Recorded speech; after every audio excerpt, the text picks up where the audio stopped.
The Iran nuclear issue is now back in the global spotlight. After years of fragile diplomacy, suspended agreements, and fluctuating pressure, the so-called snapback mechanism has been triggered. And with it, a full set of UN and EU sanctions have returned, targeting Iran's economy, trade, banking, transport, and everything in between.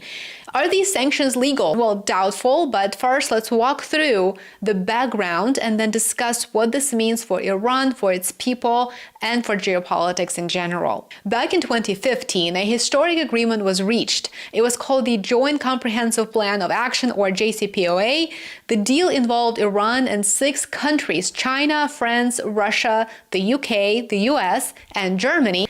The goal was very simple: to limit Iran's peaceful nuclear program, which Iran always made it very clear that it had no intention whatsoever to develop nuclear weapons, but because its direct adversary in the region, Israel, is calling the shots, the West cannot let a good conflict go to waste. So in exchange, once that agreement was signed in 2015, the West agreed to lift a broad set of sanctions that had crippled Iran's economy for years.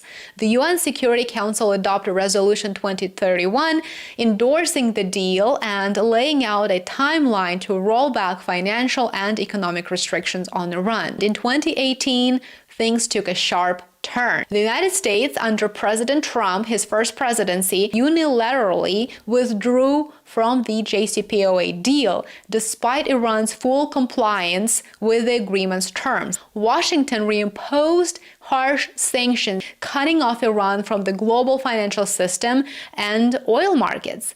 Now, in 2025, the final blow may have been delivered not by the United States, but by its European allies. On August the 28th, France, Germany, and the United Kingdom, the so-called EU3, invoked the snapback mechanism outlined by the JCPOA.